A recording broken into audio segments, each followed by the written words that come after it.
एक बार की घटना है।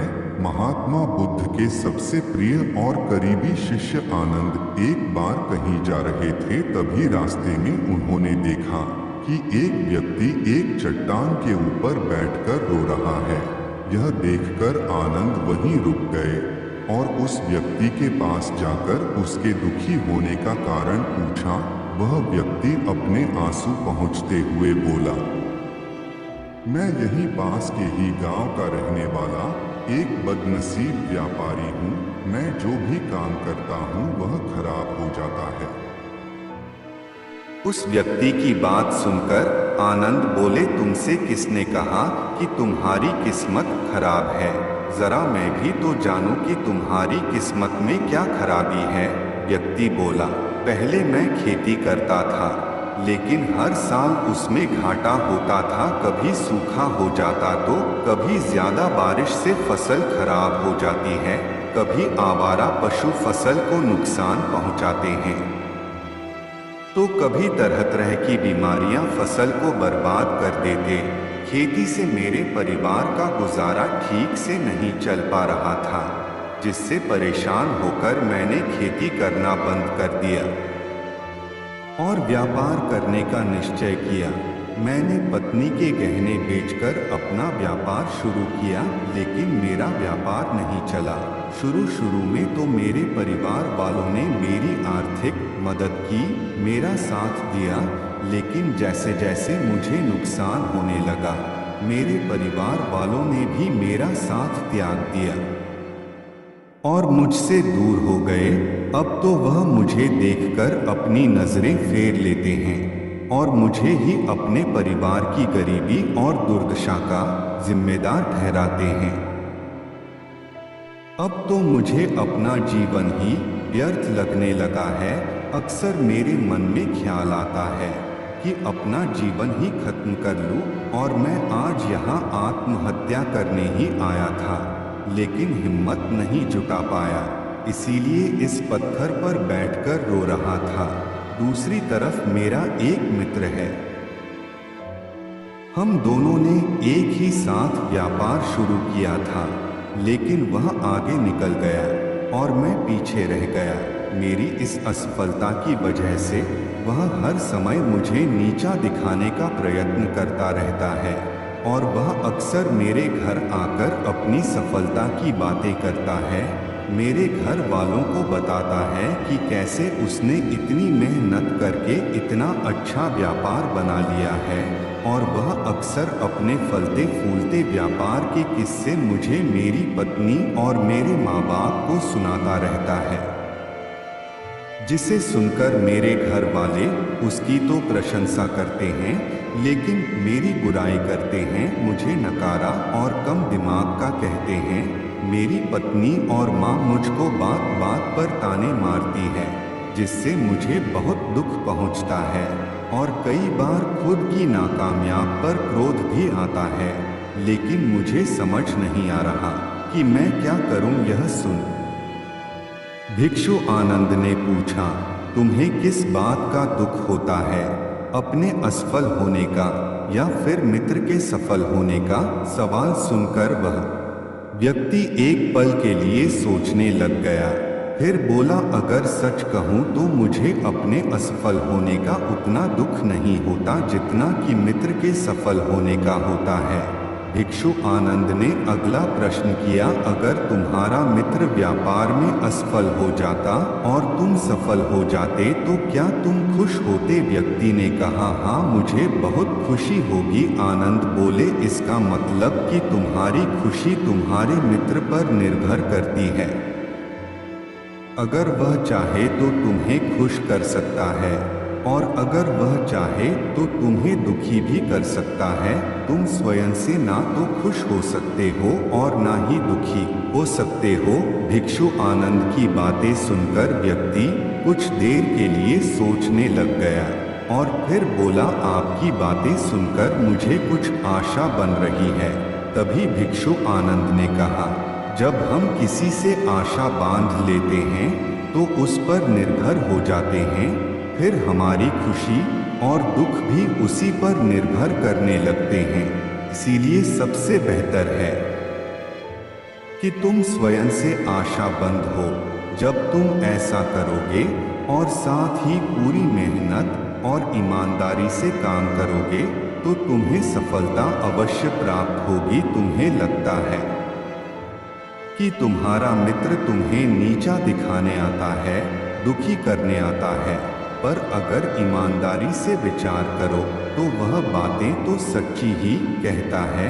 वह अपने संघर्ष और अनुभव की बातें बताता है, तो उन बातों से बहुत कुछ सीख सकते हो तुम्हें। तो इसके लिए उसका धन्यवाद करना चाहिए कि तुम्हें घर बैठे इतने सारे अनुभव मिल रहे हैं। तुम उन अनुभवों का लाभ उठाओ, नई शुरुआत करो, ईमानदारी से कर्म करते जाओ, हार मत मानो। एक दिन तुम्हें सफलता जरूर मिलेगी। आज तुम जिसे अपना बुरा वक्त या बुरी किस्मत कह रहे हो, एक दिन यह बदल जाएगी और इसी के साथ तुम्हारे सोच और विचार भी बदल जाएंगे। और देखना, जब तुम्हारा अच्छा समय शुरू हो जाएगा तब तुम्हारा मित्र भी तुम्हें अपनी सफलताओं की कहानियां नहीं सुनाएगा, तब वह तुम्हें अपनी असफलताओं और परेशानियों की बातें सुनाएगा, ताकि तुम उसकी बातें सुनकर भ्रमित हो जाओ, तुम्हारा आत्मविश्वास डगमगा जाए और तुम गलत निर्णय ले सको। लेकिन उस समय भी तुम्हें अपने ही बुद्धि का प्रयोग करना होगा, स्वयं पर विश्वास रखना होगा। जिस प्रकार तुम्हारा मित्र आज तुम्हें दुखी करने आता है, वैसे ही वह उस समय भी तुम्हें दुखी करने आएगा, क्योंकि जिस तरह उसे दुखी देखकर तुम्हें मजा आता है, ठीक उसी तरह उसे भी तुम्हें दुखी देखने में उतना ही मजा आता है। व्यक्ति ने कहा, आपने सही कहा मुनिवर, लेकिन मेरा सबसे प्रमुख दुख यह है कि मेरे परिवार के लोग भी इसमें शामिल हैं। वास्तव में मैं तो अपने परिवार के लिए अच्छा करना चाहता था, उन्हें खुश रखना चाहता था, लेकिन वह भी मेरी बातों और भावनाओं को नहीं समझ रहे हैं, मुझे ही गलत कहते हैं। और पिछले कुछ समय से तो वह मेरे साथ भी नहीं है।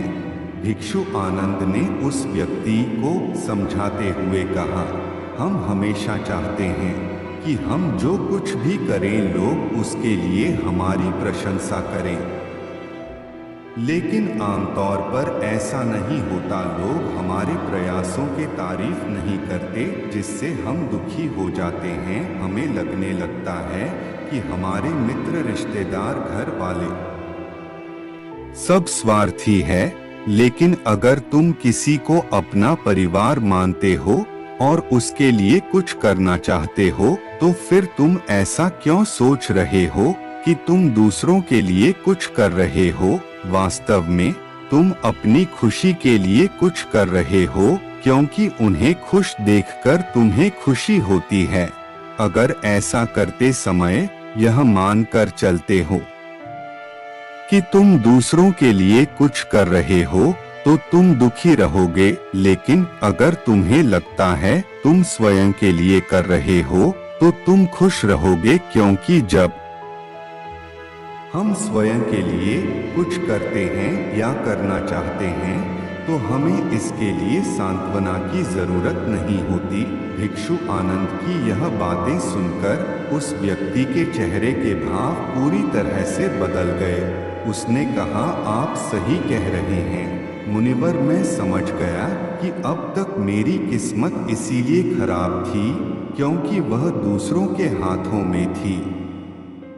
लेकिन अब से मैं अपनी किस्मत को अपने हाथों में रखूंगा, फिर से प्रयत्न करूंगा, पूरी लगन और ईमानदारी से काम करूंगा, और जब तक सफलता नहीं मिल जाती चैन से नहीं बैठूंगा। उस व्यक्ति की बात सुनकर भिक्षु आनंद मुस्कुराए और उसे एक छोटी सी डिबिया देते हुए कहा, इस डिबिया को हमेशा अपने साथ रखना। इसमें एक ऐसा मंत्र है जो तुम्हें किसी भी दुख से बाहर निकाल लेगा। लेकिन इस डिबिया को तभी खोलना जब तुम्हारे सारे रास्ते बंद हो जाए, कोई उम्मीद नजर ना आए और तुम्हें लगने लगे कि सब व्यर्थ है, यह दुनिया व्यर्थ है और यहाँ रहना भी व्यर्थ है, व्यक्ति ने भिक्षु आनंद का धन्यवाद किया और उस दिव्या को लेकर अपने घर वापस आ गया। उसने नए उत्साह के साथ दोबारा अपने व्यापार की शुरुआत की और इस बार उसका व्यापार चल निकला। अपनी मेहनत और लगन के बल पर बस कुछ ही सालों में वह एक महान व्यापारी बन गया। उसके परिवार वाले भी उसके साथ आ गए और उसका जीवन बहुत ही सुख शांति और समृद्धि के साथ बीतने लगा। लेकिन समय और किस्मत के खेल को आज तक ना कोई समझ पाया है और ना कोई समझ पाएगा। यह सदा एक जैसा नहीं रहता, यह बदलता रहता है। उस व्यक्ति के जीवन में भी बदलाव आया। वह व्यक्ति जिस राज्य में रहता था, उस राज्य पर बगल वाले राज्य के राजा ने हमला कर दिया। उस हमले और लूट मार में उस व्यक्ति का सारा धन भी लूट लिया गया।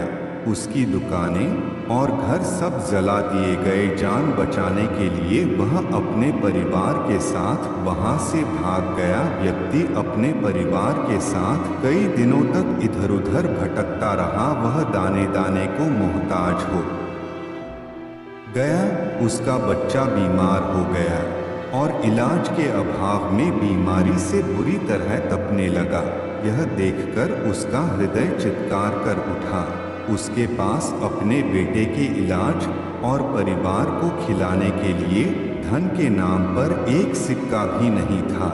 वह से बुरी तरह से टूट गया।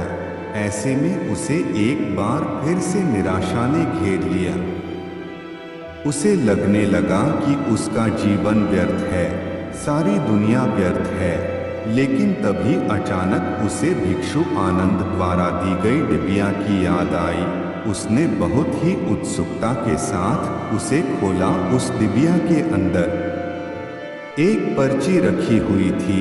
उस पर्ची पर कुछ लिखा हुआ था। उस पर्ची को देखकर उसकी आंखों के सामने छाया हुआ निराशा का अंधेरा छट गया और वह एकदम से मुस्कुरा उठा।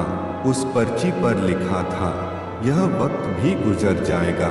दोस्तों, यह कहानी हमें सिखाती है कि समय के खेल को समझना संभव है।